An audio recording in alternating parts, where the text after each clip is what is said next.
This is She's on Call, a weekly show hosted by ENT specialist Dr. Sujana Chandrasekhar and General Surgeon Dr. Marina Kurian. They'll be joined by guest experts to discuss an array of newsworthy medical and health issues.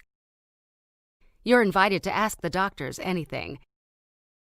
The physicians and their guests' views are their own and do not represent any institution. Please contact your doctor for any personal questions. Please hit share and join us live on Facebook, Twitter, and YouTube at She's on Call, hashtag She's on Call. Please welcome our hosts.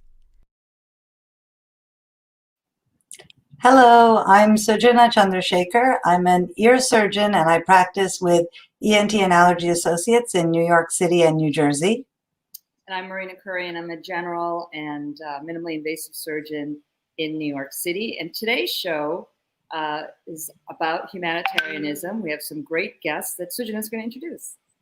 So we are very fortunate today to welcome a urogynecology surgeon, Dr. Soo Kwon, who's at Lenox Hill Hospital, and she is part of a global organization that provides urogynecological care overseas. And Dr. Girma Tefera, who is a vascular surgeon at the University of Wisconsin in Madison, and he is part of the American College of Surgeons Operation Giving Back. So today we're going to talk about their surgical endeavors, their experiences, and global and humanitarian outreach. Absolutely. But first, Suju and I are going to run through some of the news. We lost Justice Ginsburg, or the notorious RBG, as we all like to refer to her. I happened to just open my phone and it popped up immediately, and I think my heart stopped. And I was with friends at dinner and they were like, "What's the matter?" I was like, RBG just died. And I think this is a sentiment that so many people, not just in the US, but globally, have experienced. I mean, she was such a tireless fighter for equity and equality, which are not exactly the same thing. So I think, this is a big loss for us as a nation, and certainly will be interesting in the Supreme Court as well. Yeah, she was, as you said, a tireless fighter for proper rights for our country living up to its promise. She also fought an incredible fight against pancreatic cancer. She, if you know her story, or if you don't know her story, check it out, because it's an amazing story of resilience and perseverance. Chief Justice John Roberts said, "Our nation has lost a jurist of historic stature. Today we mourn, but with confidence that future generations will remember Ruth Bader Ginsburg as we knew her, a tireless and resolute champion of justice." I think we've learned a great deal from her. We've lost something, and hopefully we can go forward in her spirit. Wanted to just show you this picture of what used to be the 4 female justices on the Supreme Court. Now there are 3. And one of my absolutely favorite quotes by RBG, one that speaks to the way I pursue my life, really. She said, "When I'm asked, when will there be enough women on the Supreme Court? Well, I say, when there are 9. People are shocked, but there had been 9 men and nobody's ever raised a question about that." And I think that just speaks to everything about her spirit. Absolutely. Well, we'll have some images at the end of the show as well about Ruth Bader, but we should be also talking about what's happening in the world. And unfortunately, we still are going to talk about COVID. I just can't wait for the day for our show that will be like, oh, and then we'll probably still mention it, but in passing, as guess what? Now there's a vaccine or whatever. So we have a lot to talk about. The first slide that we're going to look at is a graph of what's happening in Europe. And you'll see that in some of the countries, there's an uptick in like mid-June through current. And that Spain, France are much higher than UK and Italy. And it's something that everybody's watching and trying to see what's going to happen, something that we worry about here. that we're going to have a second wave. And thankfully, so far in New York, New Jersey, Connecticut area, we're not seeing that second wave as they are in Europe. But we were like how many weeks behind Europe when they were really going through it. We started, our first case in New York was March 1st. So we're a few weeks behind. And so we're just carefully watching. So our executive producer, Sri Srinivasan, is watching from a park. We have graciously, very graciously, Marina, I feel, given him the day off so he could actually reconnect with his family. You know, COVID deaths in the United States, unfortunately, hit the 200,000 mark yesterday, I believe. Deaths in Europe are over 225,000. This is not a fake disease. We are seeing young people. One of my colleagues reported a 21-year-old young man coming in with a heart attack because of COVID. The medical community just lost a young woman, 28-year-old OBGYN resident to COVID. She unfortunately passed away Friday or Saturday. So this is a real disease.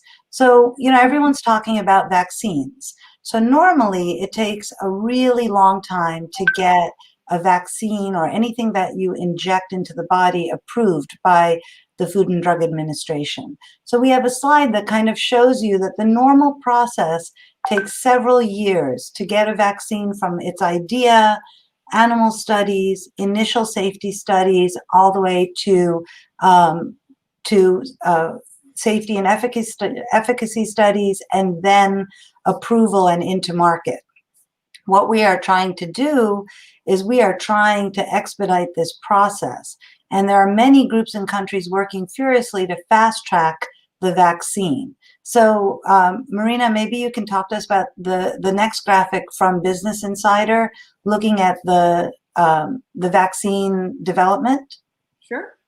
So, you know, one thing I want to say about that last slide, though, is that if you just look at the minimum numbers, like 3 years, 2 years, and then 1 year, you're still talking about a 6-year process, which is what, when people started talking about the vaccine, a lot of scientists, doctors, even lay people were like, well, hang on a second, you're going to produce a vaccine in a year. So if we go to the next slide, you'll see that there are several companies that are already into phase 3, which is really fantastic. And the prediction was that by the fall, and the group working out of Oxford, working with AstraZeneca, had said that they should probably have something available in October, which is literally around the corner.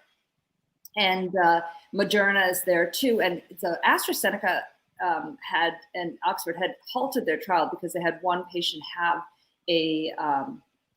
an adverse event, something that they were trying to evaluate and see if it was related to the vaccine. And that's very common in any clinical study, that you stop and you assess and you look for underlying cause or whether it was related to the vaccine itself. And so that trial actually resumed. So all the trials are kind of cooking along, and we think, who was one of the heads of, I think the CDC, was it? Or NIH, head of the NIH, said that we're going to probably won't see these vaccines till second or third quarter. Yeah, it was the CDC. It was Robert Redfield from the CDC said, we may see some initial vaccinations in December, but we really are not going to see it rolled out until probably the third, maybe the second quarter of 2021. And even he pointed out that really the best line of defense remains the 3 W's: wear a mask, wash your hands, watch your distance from others. Dr. Francis Collins, who's the head of the NIH, and very famously introduced the word manel into medical community. A manel is a men-only panel. And a couple of years back, Dr. Collins announced that he would no longer speak at a conference or on a panel where there was not representation of women, which I think is amazing. But Dr. Collins announced that one of the NIH-funded studies that's being done at the University of Washington has developed proteins that can block SARS-CoV-2, which is the SARS coronavirus 2, which is the causative virus for COVID, from infecting cell receptors in the nose. So this could be sort of like that pre-cog or pre-treatment in the future. So this is also a very exciting way to deliver potential immunity in the future. So we're looking at lots of interesting science being developed rather quickly. What I think is so funny is because you're ENT and you're like, don't put anything in the ear and don't put anything up the nose. Now you're like, oh my God, this is so cool. Proteins. Yeah, shove some proteins up there. And you're going to be protected. I'm thinking that's a good thing. Let's do it. We also have, this is Women in Medicine Month. I would just like it to be Women in Medicine every day, by the way. And certainly for us it is, and hopefully for our colleagues. But for this month, we just have a slide, a graphic showing all of our fantastic guests that we've had since we started the show. There have been 22 fantastic doctors and leaders in other fields that we've had, as well as Dr. Soo Kwon, who's going to come on today. So we are, if you've missed any of our shows, you can find us on our YouTube channel. And I love going back and watching them, actually. And please, we are live on all social media channels. So please like us and follow us and tag your friends who might be interested. We have two fantastic guests, as we mentioned at the top of the hour. We have Dr. Soo Kwon, who is the Chief of Urogynecology at Lenox Hill Hospital of the Northwell Health System in New York City. She's Vice President of FIUGA, which is the Federation for International Urogynecological Assistance.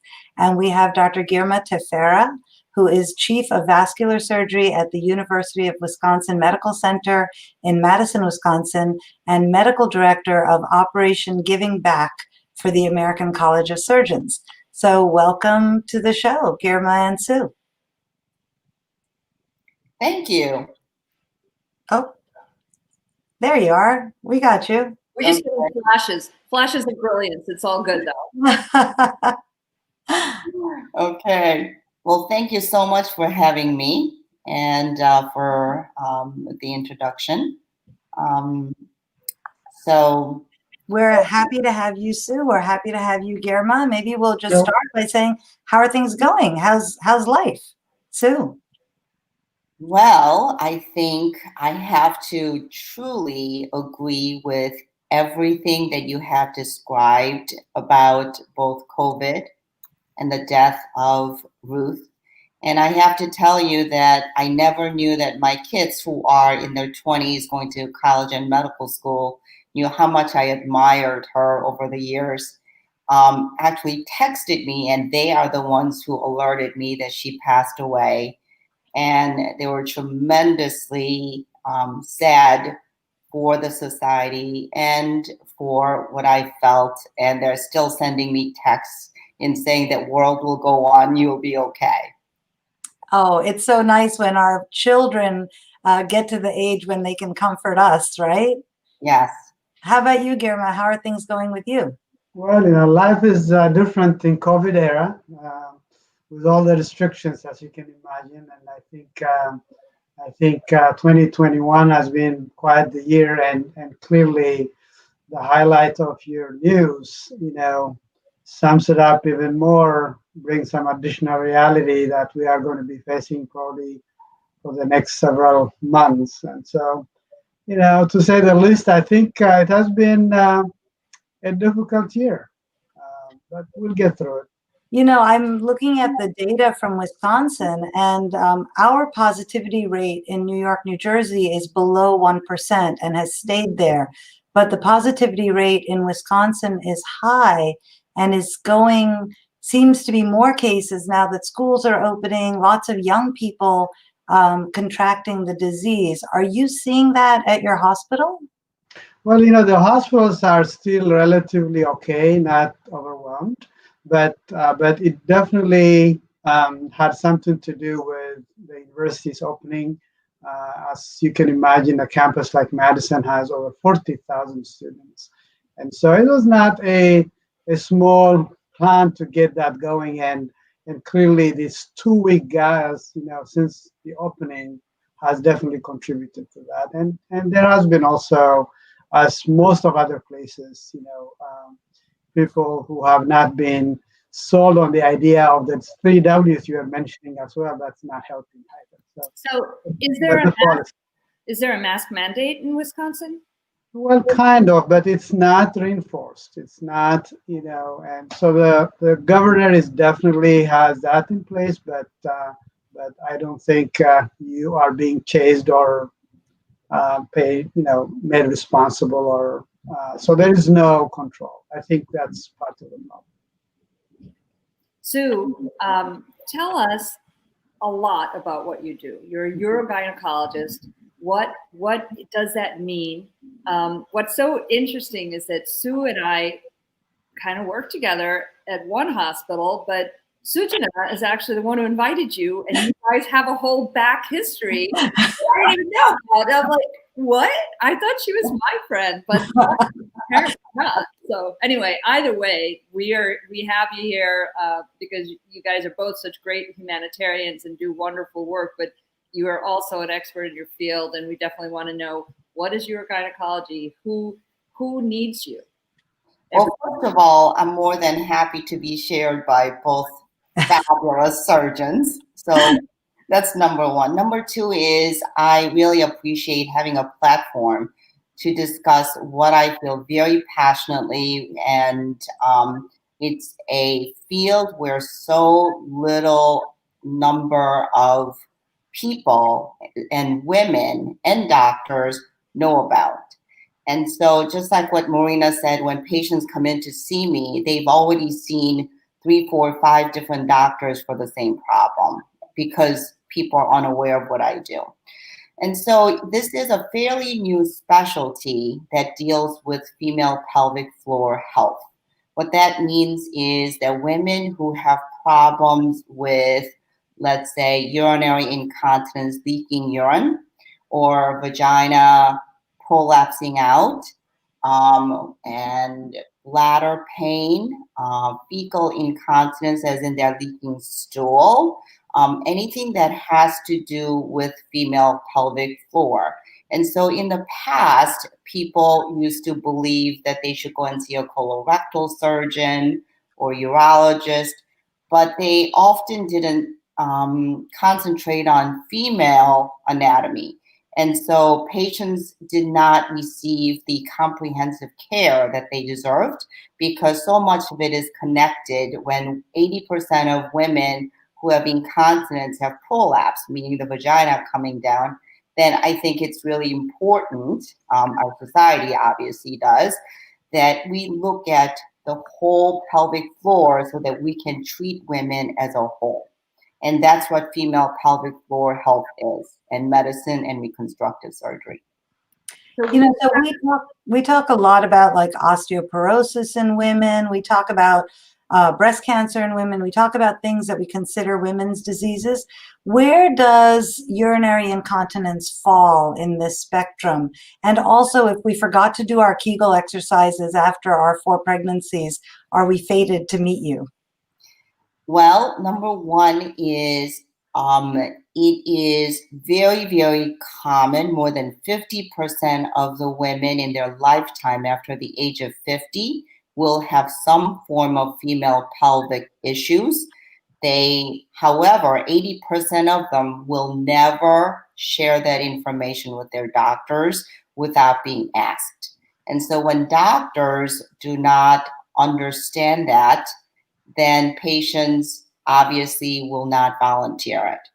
So that's number one. And number two is Kegel exercises.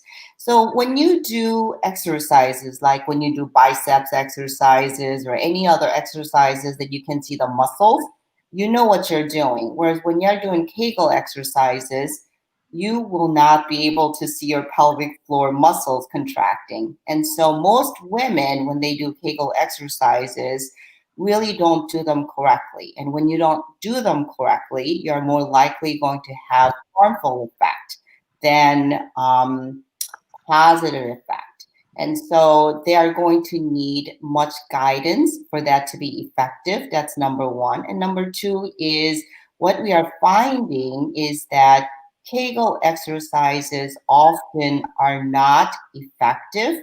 And we are also very surprised as we are seeing prospective randomized trials in women in Europe.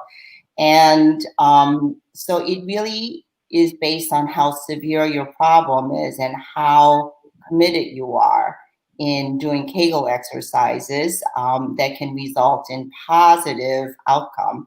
But even if you did everything right, you may not see a positive outcome. So we have, I want to show a graph just showing how common the incontinence is. And you actually said, did you say 80% of women over 50, or did you say 50% of women over 50 are going to have the incontinence? But we also have a question from our audience. So let's talk about the incontinence first. And then the question was about interstitial cystitis. Okay.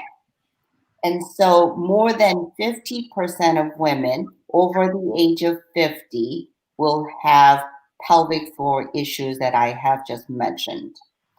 But let's say that you have one problem, such as incontinence, then 80% of the women will also have other pelvic floor problems, such as prolapse. So they often go together. And is multiple pregnancies the risk? Like Suju said, 4, I've had 2, some people only have 1. Or is it have something to do with your innate like collagen and elasticity of tissue? Marina, that's a great question. It's multifactorial. So I would have nuns who would come into my office and they would have prolapse and incontinence.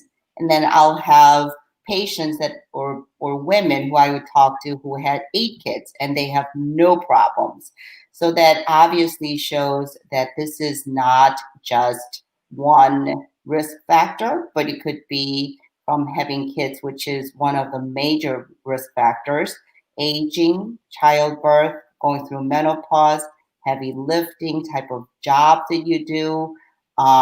It could be genetics, race. So white race is much more likely to have problems with prolapse than black race.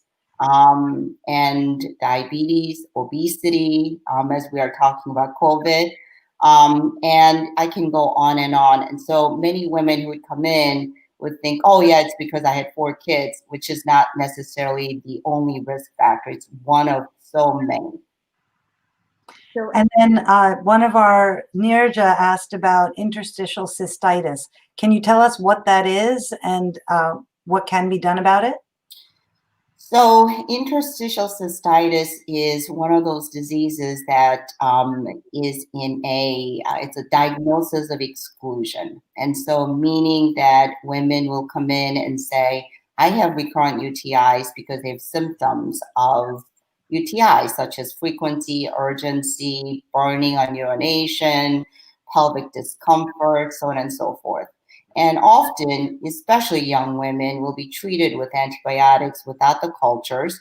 And it comes pretty frequently. Even with antibiotics, they're still having discomfort. And so without the culture that's positive, without an obvious etiology of why they're having that pain, then we put them in a basket that's called interstitial cystitis. And so it's inflammation of the bladder wall. All right, you guys, we are live on Facebook, Twitter, and YouTube, and Scroll.in, and you guys can like, share, tweet, and tag your friends if you think that this is a show that they would be interested in. We would love to have them join our conversation. Girma, can we talk about what you do? You're a vascular surgeon. Little known fact, very few people know this. I was almost a vascular surgeon, but we went a different route. And Louise the royally, it was me, myself, and I. But I loved like some of the things that you do. I love Gore-Tex. I love the feel of the graft. It was my favorite thing. I loved that graft, So when we're doing open surgery and not endovascular, I was seriously thinking about it for a little while. So just let's talk about vascular surgery, how you got to where you how you made the decision to do this, and then we're going to go through some slides of some common things that you might address. Yeah, no, absolutely. First of all, thank you, Sujana and Marina, for inviting me to be on your show. and to talk about this vascular surgery as well as hopefully about volunteerism. And from vascular surgery perspective, what got me was actually the time I was selecting and choosing to become a specialist.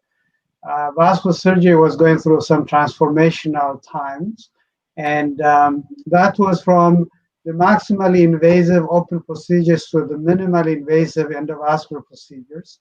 And so that is really what excited me. And it was late in 1990 where you could see through a small hole big problems in the vessels being opened up. And that technology really is what got me into this specialty. And as you know, it's a very common problem, particularly in the developing countries, in the developed countries, but also in the developing countries. And in fact, it's now, affects over 200 million people across the globe when you talk about vascular problems. So it is definitely a problem that can be considered number one killer because of heart disease, as you know, but it leads to so many complications that makes life difficult, be it losing legs or having a stroke. And when you look at this image here, which is one of the common things we do, it's basically identifying a blockage and then trying to do some procedure around it by way of bypassing that blockage, just rerouting the blood flow, if you will. But this might be necessary to save a leg. And this kind of blockage can also be treated by catheters and balloons and stents without the big open procedures these days. And so, Girma, can I ask you, what symptoms would the patient present with? So when, we have big words, right? Intermittent claudication, which sounds kind of awesome, but what are the symptoms that patients are coming in with that they should maybe talk to their doctor about if there's any concern about this? Yeah. So whenever you have blockages in any part of the blood vessels in the body, in the legs, for example, it may manifest itself with pain, with activity. So walking might be difficult. Walking uphill might be difficult. Walking not only is difficult, but at times the pain in the foot may wake you up at night. Or people may have sores in their feet and the legs that are not healing because there is no blood flow going to the leg. And sometimes a blockage, say in the carotid artery in the neck, may give you signs of what we call mini strokes, where sometimes loss of function of the arm or the leg may happen, or sometimes people may have difficulty in speaking and finding words, particularly when the issue is on the left side. So that can give you an idea and a clue that the carotid artery might be the source of the problem. There is another disease called the aortic aneurysm, which is basically a huge bulge in the aorta that is actually, for most patients, asymptomatic, so meaning there is no symptom until it ruptures, and it's found by accident. So it's important, if there is a family history, some screening with ultrasound should be done. Or for patients above age 65 and exhibit some risk factors like hypertension, blood pressure problems, and have been smokers, they need to be screened. So those are the kind of things to look for. Girma, a lot of what you do is based off of finding first symptoms, but for the aneurysm, as you said, they're asymptomatic, and physical exam, if it's a big one, you might be able to find it. But you also use diagnostic modalities like ultrasound to kind of help identify. There's a special form of ultrasound, right, that you use to check the vessels in the neck, certainly for the carotid, to assess how much blockage there is. So can we just talk about how would someone find out that they have these issues? And also, just when you mentioned abdominal aneurysm, a colleague of ours, right, Dr. Franklin Morris, he passed of a ruptured aneurysm, and it was completely unexpected. Yeah. So I think the the carotid piece, for example, or the blockage in the legs, usually during the annual visits, it's important for your physician to listen with a stethoscope over the vessels and particularly the carotid vessels to see if there is any turbulence in the blood flow. That will lead to a test called duplex, carotid duplex ultrasound. And it's very readily available, easy to do. And that can screen without any problems patients who may have significant blockage. In terms of the aorta, it's also a Doppler ultrasound of the aorta. And there is already a specific criteria who should be screened that the primary care physicians know about. And particularly, this is written actually as part of one of the screening tests you should have when you are at age 65 and enroll into Medicare.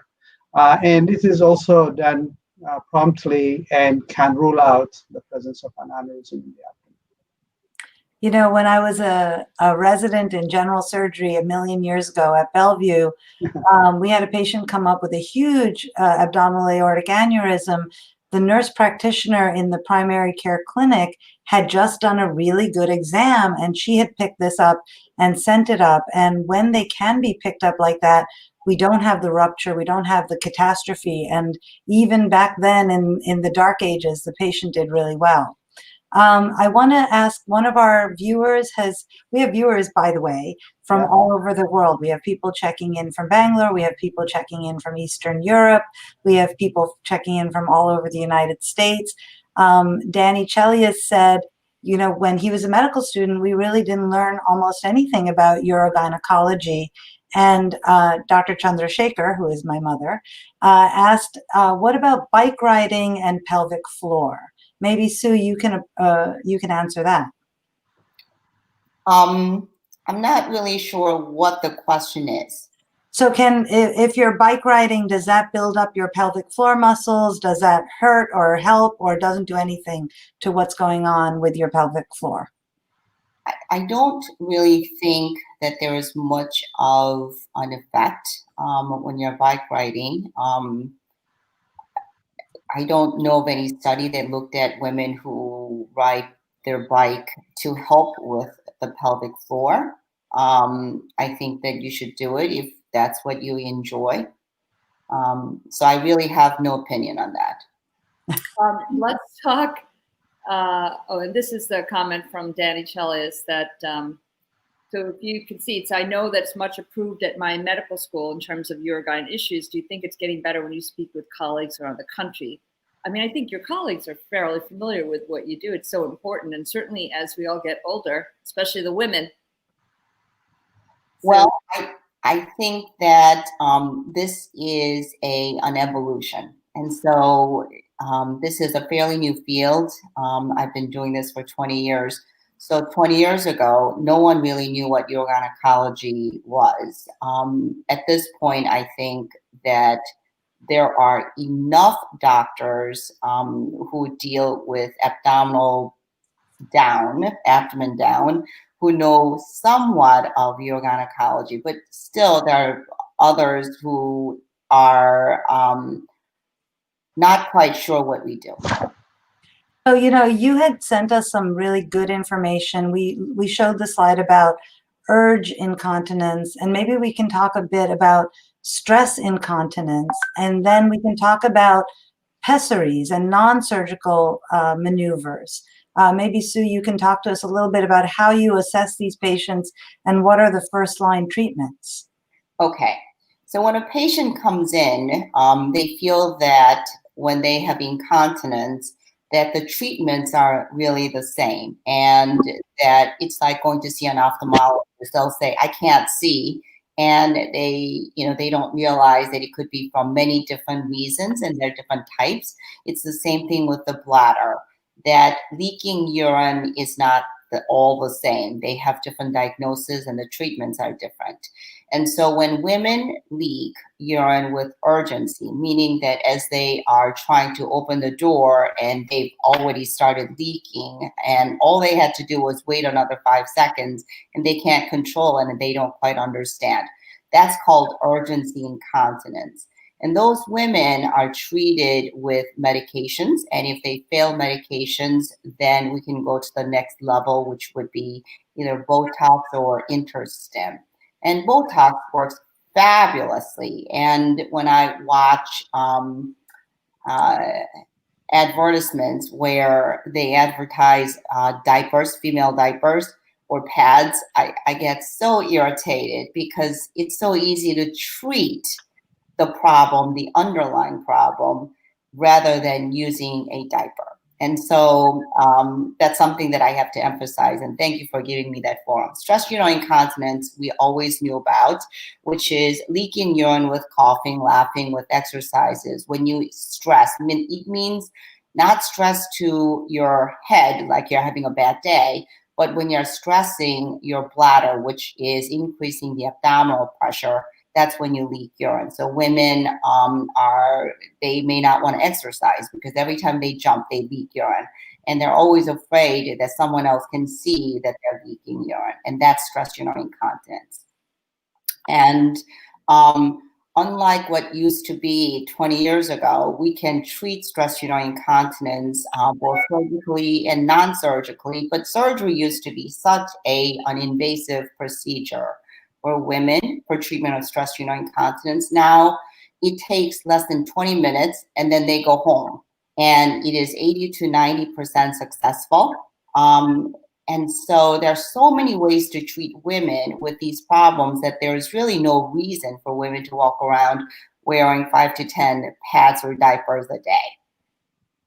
That is the PSA right there. So if you're walking around heavily invested in feminine hygiene products for urine, please talk to your physician about getting a urogynecology referral so that maybe you can get this taken care of and go back to enjoying a full and active life. Did you say it was Botox, Sue? Yes, I talked about Botox. Yeah. I did. That Botox goes everywhere. It cures it all. And women, we can do that in the office. We can do that in an outpatient setting with a little sedation, and it lasts for close to a year. And patient satisfaction rate is really extremely high. We want to talk about, there are other devices. So you mentioned about the diapers and the pads and things like that. But there's also pessaries. Yeah. Yep. And we have quite the collection here. They look kind of scary. Yeah, that's what they have to say. I have to tell you that pessaries have been around for thousands of years. And it's not anything that is recent. And when you look at the historical background, that there are some eras where women had worn potatoes in their vagina, and the potatoes would grow the roots so that would elevate the vagina. But anyway, for 2020, let's talk about the pessaries that are available. And there are so many different types and shapes and sizes, and pessaries are not painful as long as you have the right type of pessary.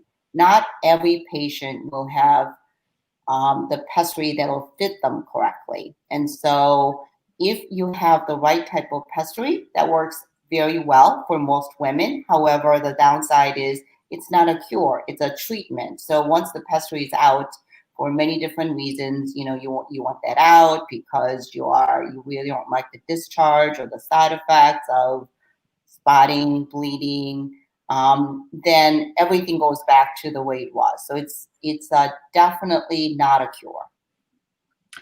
So we're going to go back to Girma for a second. We had a question come up from Chris Ramanathan. Are untreated varicose veins dangerous? So can you talk to us about what is a varicose vein and when do you need treatment and what kind of treatments there are for it? Yeah, no, absolutely.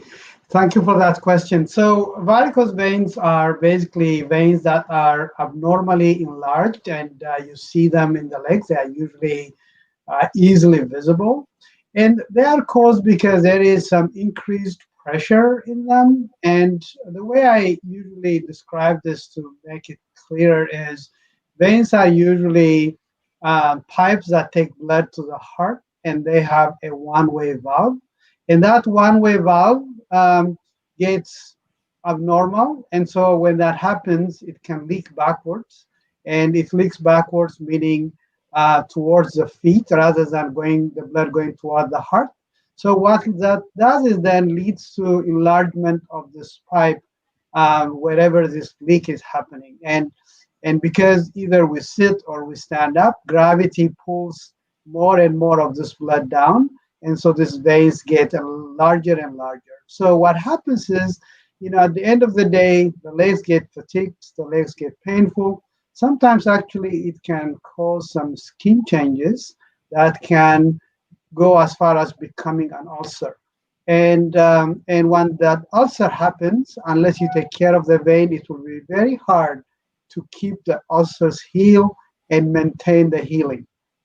So like anything else in medicine and in surgery, varicose vein treatment has also gone through a transformational phase where currently there are a lot of minimally invasive ways of treating this using laser, using some catheters that have heat probes, and also using some injections of medications that can cause these veins to collapse and occlude themselves. If patients have large veins but they don't have any symptoms or they have no pain and there is no ulcer, most of them can be treated with compression socks. And these compression socks, what they do is basically support the veins to carry the blood away from the feet towards the heart. And so surgery is not always necessary. But if there are complications like ulcers in the feet, if pain is an issue, someone who's up in their feet for hours and hours a day and they are really miserable from this, those are the situations where we use this combination of minimally invasive and sometimes some small micro phlebectomy, we call it. It can be office procedure as well. Yes. I have a question for you. We don't always have all surgeons on, but we all have we happen to be all four surgeons who wears compression socks in the OR. Right. I mean, I'm going to call you out first. Do you wear them, or I do? You do. Oh, you're so good. Okay. I do wear compression socks almost every day. That's wonderful. Okay, I'm calling you other two out too. I don't wear them because I just forget to bring them. But of course, I do have some varicose veins actually that I've had injected. So this is bad. I should be wearing them. So Sue, do you wear them? I can't remember. I saw you half naked in the locker room, but I can't remember. Not yet. So I don't wear them because it's just yet another thing. And lots of my surgeries are sitting, not that diminishes varicose veins, but I often wear my husband's socks in the OR because they're nice and snug. And if I'm going to get blood on socks, I might as well get them on his socks. Wow, that is so mean. But the compression socks, I have colleagues who've been wearing them since they were residents, and it's just, and I actually looked at some of them and I'm like, dude, I think those are from when you were a resident. Yeah. If they're my contemporaries, it's a long time. But I think it is so important to wear compression stockings. Certainly, sometimes on a long flight, like if I'm going, abroad or going to California from East Coast, I'll pop those on because otherwise I've got cankles. It's, no good. And what about doing exercises on those long flights where you do this sort of ankle stretch? Does that help, Girma? Yeah, I think those are all important maneuvers you do to protect yourself from getting blood clots in the veins, right? So that you can pump the muscles and the muscles contract and push the blood out of the way, if you will, from the veins. And the compression socks, I think, are really a challenge when you have to wear them high thigh because they roll down, and a lot of people because of that become a little bit non-compliant, if you will. But I think the below the knee ones are usually well used, and pumping the feet during long flights really are helpful for those who are affected by blood clot disorders. And it's important to actually get up and be walking around rather than only pumping the calf muscles for that matter. So we have viewers checking in from Bangalore, India, from Cardiff by the Sea, which is in California, from, as I said, all over. And they're really interested in what both of you have to say. We're going to switch gears a little bit. We mentioned that it's Women in Medicine Month. And I have to say, Girma, this is a slide of 2 pictures that you sent me. When I was president of the American Academy of Otolaryngology, I got to go on stage at the American College of Surgeons annual meeting, and I took my daughter with me on that trip. And you had never met her, but you saw this little girl stand up in the audience and take a picture. And you took a picture of her and sent it to me and said, "I think this is your daughter." And it is one of the most precious memories I have from that. And I think you really embody that he for she concept. Can you tell us about the women in the slide that you had there? Yeah, no, absolutely. And, this is really a very important thing for me in terms of, from my upbringing from Africa. And we have a single mom that actually carried 7 children, if you will, to success. When it comes to surgery, there is, 0.5 surgeon per 100,000. And of those, particularly in the eastern part, 93% are men. And so one of the priorities that we have set together with the College of Surgeons in that area is, with the American College of Surgeons, is to support women to be surgeons and to support them to be surgeons, because if we leave behind 50% of the population, guess what? The needs are never going to be fulfilled. And it is just an opportunity for us to actually do what is right. And we have been successful so far in supporting about 37 female women residents in that area to complete their examination, and we provide them with some resources and this is since 2017, and we want to get to 1,000 of them. So I really do think this is something that people should know and support and celebrate with us. And I'm sure that you do this here in your program here. I was always very lucky to have very egalitarian professors and teachers in surgery, so I never felt that I was being held back at all. If anything, I was always encouraged, or at least that's how I interpreted it. They weren't trying to hold me back. But Sue, I want to talk to you about some of your humanitarian work because, first of all, leaving the country, going somewhere else, and helping others, but really teaching others. That's what both of you are actually doing, which is so much more important than just going and doing a surgery and coming back home. Sue, let's talk about some of your efforts and the society that you're now a vice president of. So I have to start from the beginning, and I'll try to make it really quick. When I started 15 years ago, we truly believed that if we can help even one individual to lead a semi-normal life, that was a good thing. And so in female pelvic floor health, one of the major issues in Africa, not so much just the developing countries, but in Africa, is fistula. Fistula is a hole that is developed between vagina to, let's say, to rectum or bladder, where women are defecating or voiding, peeing through the vagina. So they have no control, mostly from pregnancy and delivery. And so we don't know the exact number, but we believe there are over 2 million women in the world who suffer from fistula that have not been repaired or are waiting. And most women don't even know that this could be fixed. So that's what I got started with. I was invited to start this little project by an organization 15 years ago. And a bunch of us, 20 of us would go and we would repair 100, 200 fistulas in a 2-week period. Then I got involved with International Urogyn Association, which is the largest urogyn association in the world. And during that time, we decided that we need to actually find a way to teach other doctors to do that work. We shouldn't be giving them fish, but we should be teaching them how to fish.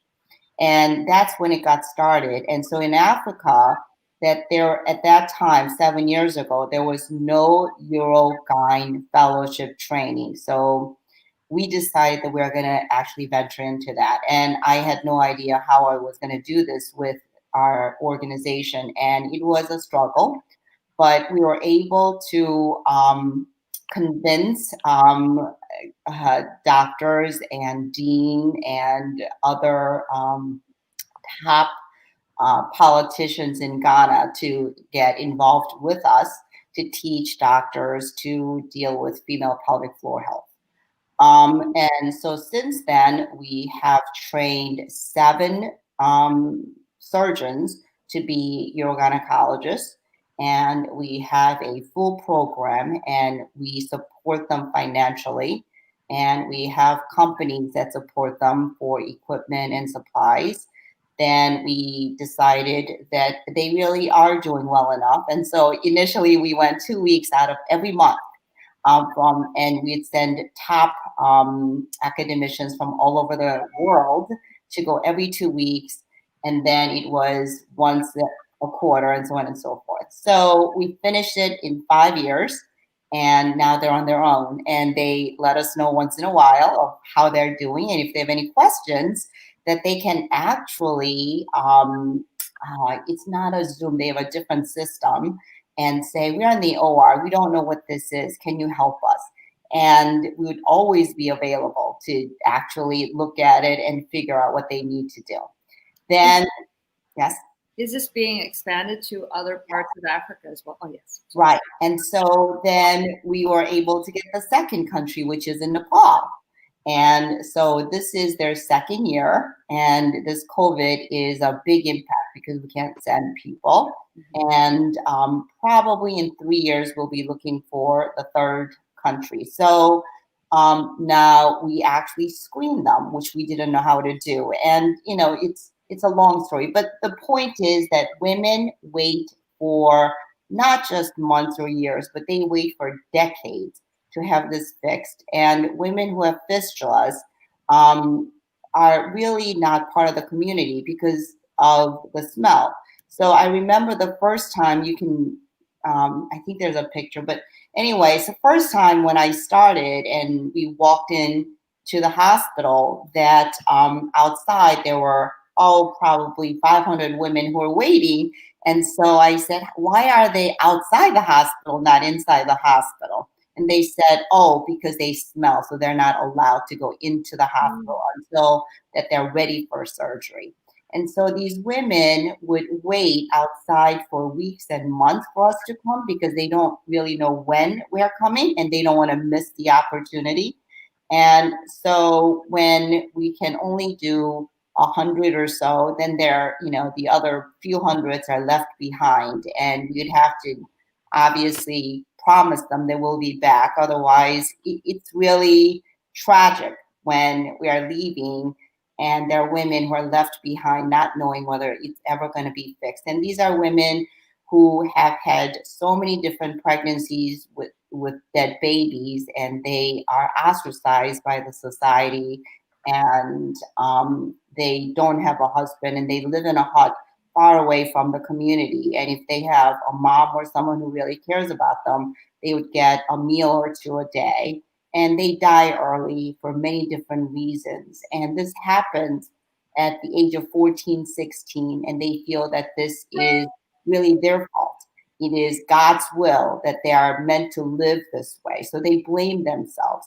So even after that this is repaired, there's a lot of psychological issues that we have to address. So I was part of different organizations, including Operation Smile, and led the team of 50 to do this. And when they realized the extensive nature in how to really address this issue, that they decided that this is not something they can pursue.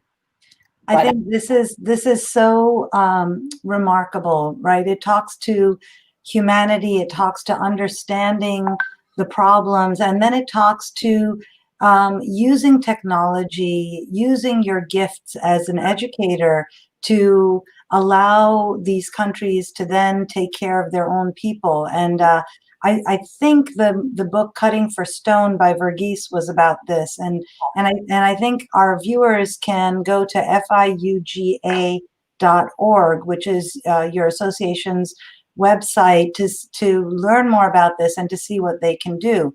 You know, switching back to Girma, we think about humanitarian work as only being overseas, but in fact, Operation Giving Back, which you're the medical director of for the American College of Surgeons, has projects that are taking place within the United States. And there's one in particular I read about at an Indian health hospital in Arizona. Could you talk about that a bit for us? Yeah.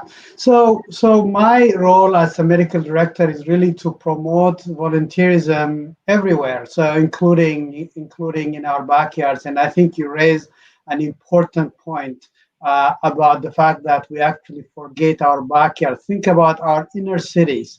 Think about the places in the Indian reservations, and also just think about even on the island of Puerto Rico, since the Hurricane Maria, for example, that has devastated. So the opportunities for surgeons to volunteer within within the U.S.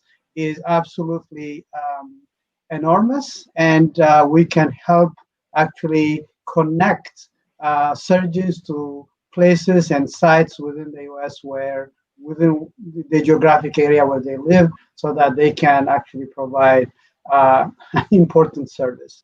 The Indian services or the Puerto Rican services that surgeons provide for free are surgeons that use actually their free time and volunteer time to go in those places and provide